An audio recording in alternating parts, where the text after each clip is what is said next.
everyone and welcome. Today I'm going to show you all the books that I plan to read in July.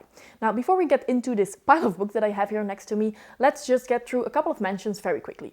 Now first of all, in June I had a little bit of a reading slump, and because of that, and you will definitely see that in my wrap-up, which will go up by the end of this week, I don't know if in July I will be able to read a lot. But towards the end of June I felt like I was slowly getting out of those slumps, so hopefully, fingers crossed to that. Second of all, if you have seen some of my last TBRs, you do know that this is more a pile of possibilities for me. I definitely put more books on the list than I can physically read, just because I like to have choices right up until the end of the month. And then the last thing that I want to mention, in July I actually have 3 weeks off of work. This is absolutely perfect. The last day that I have to go to work is actually next Friday, the 9th of July, I think, and then 3 weeks of absolute nothingness. So I am going to stay at home. I'm not going to go on a holiday. We're going to do some day trips probably, and because of that I don't really have a lot of audiobooks on the list. Normally it's 50-50, but since the majority of audiobooks that I listen to while driving to or from work, I won't be doing that a lot in July. So this is definitely going to be a little bit different than my other TBR picks that I normally have in other months. Then, during a holiday, I either read a lot because I'm well rested, I have a lot of mind space to read, or I don't read at all because I have a lot of day trips and we get home late and we're absolutely exhausted, so we go to sleep right away. So it can go either way. We will see by the end of this month if I actually read a lot, which hopefully I can do during my holiday, or if I just had a lot of other fun things to do. But without further ado, let's just get into the books. And since I have a lot of physical reads, let's just start with that. And I will start with the Buddyreads, the read-alongs, stuff that I will definitely get to, or that I will at the very least prioritize. And the book that I will pick up July 1st sharp is Summers at Castle Auburn by Sharon Shin. This is actually one that was on my June TBR, and as always I ask, if you want to buddy read any of these, definitely let me know, because I like reading books and discussing books together. And Kristen over at Kristen's Fully Booked said that she also wanted to read this one. But I was in a slump in June and Kristen was waiting for her library to finally have this book, so we just decided to postpone it to July. She now has access to the book, and I'm hopefully out of my slump. So July 1st, we're both going to start this book. I have very high hopes. First of all, this came out in the early 2000s, so this is perfect for my backlog fantasy. I do want to read some older fantasy. This is a standalone, it's a fantasy romance, and it is perfect for fans of Daughter of the Forest by Juliet Marillier, which is my favorite book. I think that this is going to have a lot of things that I absolutely love, because first, it's a coming-of-age story. We are following a royal bastard, or the bastard of a lord at the very least, so it's very emotional. It reminded me a little bit of Fitz, what we know about him in the realm of the Elderlings. And she goes to this castle every summer, the castle of her father. And there she meets a man, she falls in love with him, but because of their social status, it's never meant to be. So it's going to be pretty emotional, and I'm all here for it. So this is one that I will definitely read, finally, because I've been dying to finally pick this one up. Next up, one that I will at the very least start in July, but it could be that it bleeds over a little bit into August. And that is Fire and Blood by George R.R. Martin. Now, this is one that I am going to buddy read with a couple of lovely people, and they are definitely also going to start in July. So I will have to discuss with them whether or not they are okay with also reading them in August, because I just wanted to read this before the TV show. And the TV show is actually coming out at the end of August. So this is a history book set in the world of A Song of Ice and Fire, and I think that it follows mostly when the Targaryens are in power, and so this is going to be a pretty epic read, but it's also going to be very different from what I normally read, because it's a history book, but a fictional one. So I don't really know what to expect. Now, what I do know is that this has some beautiful illustrations. For just a normal book, there are a lot of them, by the way. I think every 10 pages you find an illustration. Usually they are like this one page. Sometimes you also have smaller ones just in the middle of the text, like you have right here, and I just really love how this book looks.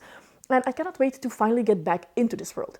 I absolutely loved the books, of course, of A Song of Ice and Fire, but contrary to popular opinion, I also thought that the show was fine. Of course, the last few seasons weren't the best, but I still think that as far as fantasy shows go, they weren't bad either. So I'm very excited for this book and for the TV show. And if you're also wanting to read this one before the TV show comes out, definitely just join us. We will probably discuss this book on Discord. Now, another book that is very high on the priority list that I will probably be reading by the 16th of July, because then we have a spoiler-filled discussion for this one on my channel, that is Words of Radiance by Brandon Sanderson. So this is, of course, the second book in the Stormlight Archive series. I am making my way through this series, or at least the 4 books that are published at the moment, and I am reading these in 2022 together with some other amazing booktubers. We are reading one book every 3 months, so it's a very slow read along. There's a lot of space for everybody to read at their own speed. And I'm just going to pick this one up right before the discussion because I like that. I like to read a book and still have it fresh in my mind.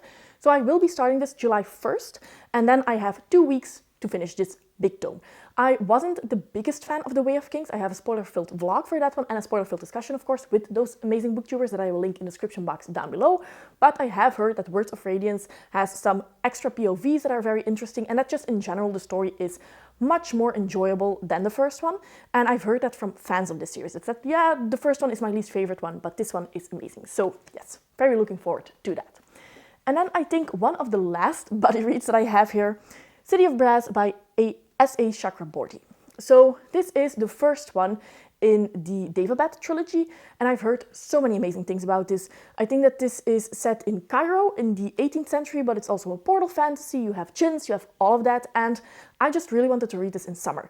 Now I know that some people on my Discord are also going to read this. I'm trying to read in July this first book and then read 1 book per month so that I finish this series over summer, which I think would be perfect. So again, if you want to join us, definitely join the Discord. We'll probably just have a very laid-back discussion on the general fantasy Discord. So yes, one that I will definitely also be reading and have very high hopes for. And then the last book that I will be reading physically, I actually don't have a copy of yet, but that is The Princess Bride by William Goldman. Now, this was one of the picks for my next reading vlog. I uploaded a poll last week and all of you voted, and this was the clear winner. It was either The Princess Bride or it was The Last Unicorn. And The Last Unicorn just keeps losing. It's the second time that that one was part of the poll and that it didn't win. Now, this is something that I've been only doing for a month. So Stardust by Neil Gaiman was the first one that I read in June over 24 hours. That vlog will be coming shortly. And then The Princess Bride is the one that I will try to do in July. Now, since it's a bit of a longer book, and since I also want to watch the movie, I will probably do this over 48 hours, but I'm very much looking forward to it because I have not read the book and I have not seen the movie yet, and it seems like everybody has and everybody absolutely loves it, so I definitely want to join that party. I will let everybody know when or which weekend I plan to do it, because I also plan to do some reading sprints, where of course you can read whatever you want, but if you also want to join, read and watch The Princess Bride, that's a lot of fun. Otherwise, it's just reading sprints to help you get through the book that you are reading at that moment. I also want to mention that if you are wondering where Malazan is here on the list, currently we are thinking of taking a very small break with the group where I'm reading with, together with Steve and everybody else, all of the lovely people of course, but it seems like maybe we are going to have our next discussion by the end of August, and then it will be about the first half of the 4th book. So if that's the case, I will not be reading a Malazan book in July. But if we do plan to have a discussion in July, of course, I will be reading that first half of the 4th book in July as well. But it seems like that is not going to be the case currently. Now, depending on if that happens, I do have another book that I wish to get through, and that is Beneath the Twisted Trees by Bradley P. Bolio, which is the 4th book in the Song of the Shattered Sand series, which is a series that I absolutely love. And this one has been on multiple TBRs by this point, but it keeps just falling off the wagon because it's not a buddy read, it's not a read-along, it's not one that I have to get through at that month. So, since I do have those 3 weeks off, since I don't really have a lot of books on the buddy read / read along pile for now, I do think that this month is finally going to be the month that I read this book. And I actually do want to push myself in the holiday a little bit to just read a lot every day, because it just feels very fun to finally get through books that you know you're going to love. So this is one, yes, it will happen in July. I need to think it into existence. Then we have 2 books that are new releases that I hope to get through. The first one is Electra by Jennifer Saint. This is a Greek myth retelling of Electra. I don't really know a lot about the original myth, and I like to go into these retellings that way. But Jennifer Saint is also the author who has written Ariadne, which is a new release that came out last year, so new release of 2021. I read it and I did really like it, so I have high hopes for Electra. Cover is absolutely beautiful, and it is a shorter book. I think that it's maybe 320 pages, something like that, so one that I should be able to squeeze in. The other new release is The Stardust Thief by Chelsea Abdullah. This is the first book in the Sansi trilogy, which is influenced by the 1001 Arabian Nights tales. So that sounds very interesting. I do have high hopes for this one. I've seen some reviews and they are mostly positive. There are some remarks. I think that this is a debut author, so it's normal that it's not going to be perfect, but overall people really enjoyed this book, so I'm looking forward to reading this one as well. And I have heard that the writing style is quite easy to get through, so again, one that should be possible. So those are all the physical reads that I hope to get to, and then we do have 2 audiobooks. Both of these are a little bit bigger, especially the first one, so we will see, but like I said, I do have a week and a half of July that I am still going to work. And and that is The Veiled Throne by Ken Liu. So this is the third book in the Dandelion Dynasty. I liked Grace of Kings a lot. It made my top 10 of last year, and I absolutely loved the second book, so which is Wall of Storms, by the way. So I'm very much looking forward to this one. Now, it is almost 1,000 pages. It's a tome. These audiobooks are maybe 30 hours long, so this is definitely an investment, but this is such a good series that I'm also listening while just walking in the house, while cleaning up, just because I want to continue with the story. So definitely one that I think I would be able to get through. And then the other book, even though it's big, it is one that you easily get through, and that is Dragon's Blood by Robin Hobb, which is the final book in the Rainwild Chronicles. So then I have finished that quartet. So far, I've really been enjoying it. Of course, this is the fourth series in the realm of the Elderlings already, so I can't really tell you a lot about it. This is the sub-series that does not follow Fitz, by the way. And I know that a lot of people did not really like the series or told me that it was their least favorite by Robin Hobb at this point. And I think that I do agree. I like the other sub-series more. Those were absolute masterpieces, but this is still a very good series. So this was a nice feeling getting into this series with low expectations and then realizing this is actually still pretty good. So this is the conclusion. I cannot wait to see what happens. There are definitely a lot of puzzle pieces that are on the board right now, and I just want to see how Robin Hobb is going to solve that puzzle. So again, one that I definitely look forward to and that I can also listen to when doing other tasks in the house, just because I like the story so much. So those are all of the books that I hope to get through in July. We will see by the end of this month if this works out.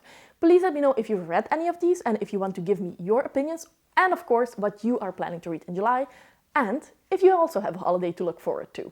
If you haven't seen my last weekly update, by the way, I'm just going to link it here because I do share my birthday gifts, and I also do a small book haul because I have gotten some books for my birthday, of course. As always, I do hope that you enjoyed this video, and see you next time. Bye!